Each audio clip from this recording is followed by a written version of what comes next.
Greetings, Dick Bruno in St. Petersburg, Florida. Thursday, September 21st, 1978. Coming up is an international treat.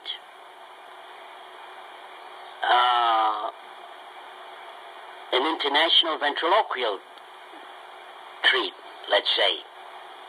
We'll start off first with a tape sent to me October 17th, 1955. 1955. From a friend in Chicago, Joe Sontag, who was a personal friend of Frank Marshall. Frank and Joe used to visit each other regularly, and Joe did a little ventriloquism and had a figure made by Frank Marshall. And at the home of Joe Sontag at this particular time was W.S. Berger, Colonel W.S. Berger, the late W.S. Berger, the late Frank Marshall, and Dick Weston. Dick Weston, that was while he was still living in Minneapolis, before he went to California and Las Vegas. 1955, October 17th. And they all got in on the tape and sent the tape to me. Incidentally, while this bunch were together, they had gone to an industrial exhibit to visit with Tommy Atkins, the lady ventriloquist from Scotia, New York. Also in town was, stand by please, Arthur Worsley, the British ventriloquist, but he was at the Palmer House in Chicago, and they were going that evening to watch him perform. So stand by while we get the tapes ready. The first one coming up is from Joe Sontag with his distinguished guests. Yeah. This is Joe Sontag. Stopped being formal, it's no longer a doctor. Just plain Joe. We received your tape today. Yesterday, I'm sorry. And I sat here and listened to it. Of course, they say, I think I told you I had the broken leg and I had nothing to do but sit around the apartment all day. Well, today was different. Got up bright and early this morning and took off to the hospital. Had the cast taken off, leg x-rayed. Found that as well as having a broken leg, I got 3 broken toes. So I put a new cast on. And then Marilyn and I went over to Marshall Fields, where we saw Tommy Atkins. I don't know whether you know Tommy or not. It's a young lady from up Schenectady way, Scobie or something like that. Tommy Atkins Buckley, who works for General Electric in the small appliances division. Well, we saw Tommy do a little skit at the counter, and then she said that she would appear in the auditorium at 1:30, and we went over there. I say you will find out who I mean. There were a number of us there. It was a little bit of a surprise for you, and you can, if you want to, or if you find anything of value in this thing, you might keep this tape as a permanent record. I'll let you return one to me to make up for it. I'm being a frugal Dutchman. I have to have one for one I send you. I'll tell you how you can return it. You can make a tape, one of these small tapes like this. Give me a skit of you and Joe Flip for my private collection. Well, anyhow, as I say, we saw Tommy Atkins. As everyone will say, she worked under very adverse conditions, but she did do a good show for what she had to work with. I'm not going to take too much time. I've already taken about 2.5 minutes. I'll run it about 3 or 3.5. That'll be about my share of this thing. But we have some celebrities here. You know all of them, I'm sure. Yeah, well, I just signaled one here with a head motion asking if you knew him or he knew you, and he said, you've written a couple of letters, so you know each other by penmanship, so now you'll learn to know him by voice. But first, I'm going to let our mutual friend, one of the best friends that the Vents have, W.S. Berger. Hello, Dick. I was really surprised to hear your voice again here at Dr. Sontag's home in Evanston. I listened very carefully to your introduction to your family, except your daughter Connie, who, of course, is... Audrey, yeah, except Audrey, who has recently been married. And your voice sounds pretty natural. And we've had a royal time around here. I arrived up here yesterday unexpectedly on these fellas. That is, I came in here a day ahead of time, and boy, we've had a regular shindig all day long around here. Dr. Joe's told you about our meeting with Ruth Buckley, or Tommy Atkins. I think you know her all right. At least you know her by her reputation. And now we're arranging a party to give a grand welcome of the IVV to our English champion, Arthur Worsley, who's playing at the Palmer House. And Frank Marshall and Dick Weston, of course myself, are right here now at Dr. Joe's house, where they blew us off to a very wonderful dinner tonight. And that is something that we are all proud of. I am especially so, to be honored here at their home. And we listened to 2 hours of Lester's record, and of course yours. I want to congratulate you on having a tape recorder. So these boys here have bounced right down on me, and looks to me like they've got me putting their soul on getting a recorder. And they're working several angles here to put pressure on me, and I guess I'll have to yield before the year is over. Well, I don't want to take up all the time here, because we got another good friend of ours here that'd like to say a few words to you, and I hope my next trip will be to New York, and maybe I'll make that maybe before the first of the year, and if so, I want to try and get on the Gary Moore show or one of the other shows there.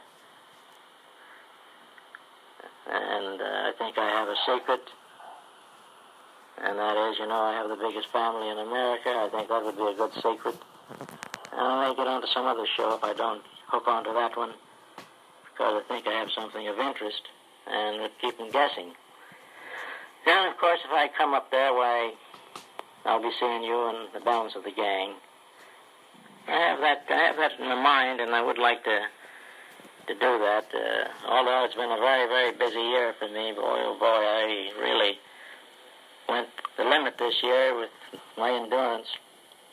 First of all, there at that Pittsburgh convention, and came home and had that death, of my sister-in-law at my home there at the Vent Haven. And then, I received my 50-year pin in the Masonic Lodge, which was a grand affair. And then I put in my 60th year with the Cambridge Tile Manufacturing Company, and they sent me a lovely bouquet of flowers with a very big inscription and so forth. And, of course, I've been very proud of that. So, you see, my time has been taken up pretty well. And, of course, I'm associated with a bank there, and we opened a branch, and I've been very active in that bank, too. It's taken up a lot of my time. I don't know why they pick out these teenagers to go on all these important committees that they got me on. Well, I guess they pick a busy man to get things done, even in a bank. I should be back by next Tuesday for an important meeting. I don't know whether I'll make it or not. Maybe I'll telephone down there and tell them I can't come. Well, we'll see how things work. How it breaks for me up here in New York. I mean in Chicago. I've got a lot of things to look after yet, and I'll have to sign off and turn it over to somebody else. Well, here I am back again, Dick. I'm going to say what I have to say and say it fast. Mr. Berger mentioned who was here, so you know it's Dick Weston from Minneapolis. All right, Dick, take over. Thank you very much, Dr. Joe. Well, Monsieur, I'm sure I'm not pronouncing that right. How do you say that? Monsieur Brunard. Dick, it's very nice. It was nice hearing you on the tape recorder, and of course it's been a wonderful and memorial experience for me to be here today and seeing W.S. and Frank Marshall and Dr. Joe and his lovely wife, Mary Ellen.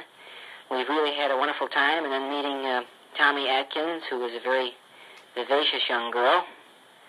And perhaps you'd like to hear some of the characters I have. Of course, I have Horatio. That's me. Do you know who we're talking to now, Horatio? No. Well, we're talking to Monsieur Brunard. Now, you say hello to him. Oh, yeah. How do you do there, Mr. Brunard? No. Huh? Not Monsieur. You can't even say it yourself. I expect me to say it. Riggy-diggy. All right, that's enough. And then, of course, I have my other partner, Aunt Martha. Hello, dear. I've heard so much about these Frenchmen, and I'd certainly like to meet you. 23 skidoo. All right, Aunt Martha. And then, of course, there's Eddie O'Connor. Hiya, kiddo. Wish I could be there in New York sometime and see you. Well, I don't know much else to say, except that I've really enjoyed myself today. And we have a wonderful figure maker over here by the name of Frank Marshall. I'm sure you know Frank. And he's sitting here, very distinguished looking. I thought you were going to say disgusted. Come on over here, Frank, and say a few words to Dick. I'll be signing off now, Dick, but say hello to your lovely wife. I've never met her, but she sounds very nice, and your daughters, too. Bye-bye. Bye, Bonds. Oh, that's all right. Hello, Dick. This is quite an event here this evening. More like a ventriloquist convention than the convention itself. I listened to your recorded letter and enjoyed it very much, listening to the voices of the balance of your family. Wonderful, even to the dog. Those background sounds are very effective, I think. And of course, as you know, I'm up here with Dr. Joe and he's home, really having a grand time. Got a bang out of Lester's tape, which lasted about 2 hours. And, well, you know what it was. It was strictly needling all the way through, but he enjoys it. I know he has enjoyed it. I won't take up too much of my time. I know that Joe and Mr. Berger has got a lot more to say. And, but it's nice having a tape recorder, isn't it, Dick? Someday this week, I'll see if I can't tape you about a 15-minute spool and send it down to you. I'll be like Joe. I want one in return. All right, Dick, pass this little thing back to me. Well, I don't know much more what to say to you. Maybe Frank Marshall will tell you what she's going to do about that Tommy Nuts figure that you've been raving about in your recording. And maybe be in the mood to do something. Well, of course, that's up to his business. That's his business, you know. And he tends to his business, you know that. I hope you sent your column in. I had to rush away the other day and get away from all that pressure that I've been under down there. I really had to get away and do some relaxing, and I really am fully relaxed up here, even since yesterday. I just uncoiled like a great big black snake out in the sun. They accused me of falling asleep today. I'll be darned if I can remember when I went to sleep today. Maybe it was in that wonderful ride coming out in Frank Marshall's machine here to Evanston. Well, anyhow, they're all against me here. They're really pouncing down on me. I don't know. Got a pay some attention to what they tell me, I guess. Treat me, like a child sometimes. Well, anyhow, the Sontags do anyhow out there. They go out of their way and, they can buy these here, get these here green spinach noodles for me, What they call it in Italian. Yeah, I would like to know tell Joe how you call those in Italian. The spinach noodle. And boy, believe me, Mary Ellen certainly knows how to cook them. Boy, oh boy, I had to take 2 helpings of them tonight. I was really ashamed of myself. Boy, this was a real feast here. She even went out and went to the trouble to bake apples for me. Think of that. You got to recognize things like that. And, oh boy, they're wonderful dishes there tonight. I don't want to repeat them because you might get hungry. I really stuffed myself. Feel overstuffed right now. Well, that's what you get when you get good food, And Lester comes along, you got to sit and listen 2 hours to his tape recording. You get deep down and blind on that kind of stuff. But he's got a lot of good stuff in there, all right. But he just wants to repeat all the time. He has an object in doing that. He thinks he knows all about psychology. And if you don't get it the first time, or he cries again, and he keeps on harping on that thing till it sinks in, and the first thing you know, you got it all memorized, And he would be, he'd be wonderful, yeah. His mother was frightened by a Lucky Strike commercial. Yeah, Dick Weston said his mother was frightened by a Lucky Strike commercial. Think of that. Might be something in that. Well, Dick has been real funny all afternoon here. I don't know whether it's going to be a comic or how he's going to work this thing out. He really had us all giggling coming out here in Frank's car. Yeah, he had a lot of funny jokes, really, really funny. He knows how to tell them, too. Oh, you're just saying that because it's true. Well, it is true. It's a fact. I see a great deal of improvement since I saw that bird lately. Well, I've had a few of my feathers plucked now, so... Yeah, I know he has. Well, he's a nice boy. You haven't met him face to face. Wait till you meet him. Then you'll see why his jokes go over. Yeah, I got a funny face. Yeah, a funny face, yeah. That's funny you said that. We're having a big lot of fun here, and don't you believe it? we're all sober too. Don't forget that. Nothing. Lester's talking about you had root beer out there. I think he means Dad's root beer. That's something that Max Terhune is plugging along out there. He must be working maybe for Max Terhune. W.S., there was rum in that apple. Remember that? Oh, yes. And Mary Ellen, she slipped rum in that baked apple. I'm kind of a new twist to that baked apple. And finally, the cat comes out of the prairie. At this point, David, the reel wound up. It finished off, and it slowed up just at that point there, and that's why the Berger's voice slowed down. But we'll continue on with it as soon as I finish watching the news. It's 6 o'clock now, and I want to see what's new. Coming up.